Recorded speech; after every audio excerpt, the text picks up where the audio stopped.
ওই যে যারা আপনাকে ধরছেও না আবার ছাড়ছেও না, থাকতেও দিচ্ছে না আবার যেতেও দিচ্ছে না, ইচ্ছে হলেই ডাকছে আর ইচ্ছে না হলে আপনি হাজার ডাকলেও সাড়া দিচ্ছে না, নিজের ইচ্ছে হলে কথা বলছে, না হলে অচেনার মতো ব্যবহার করছে, কখনো আপনাকে ভালো রাখছে, কখনো ইচ্ছে করে আঘাত দিয়ে খিলখিল করে হাসছে, আপনাকে ঘুড়ির মতো ওড়াচ্ছে মাঝ আকাশে, আর তারপর সুতোটা হাতের কাছ থেকে ছিঁড়ে দিচ্ছে।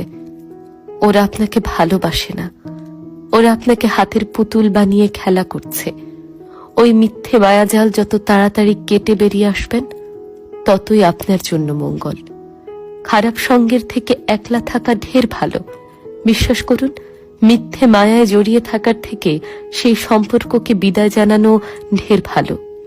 একটা ভুল মানুষের সাথে 4টে হাসি খুশি ছবি তোলার থেকে একলা টেবিলে বসে নিজেকে উদযাপন করা ঢের ভালো।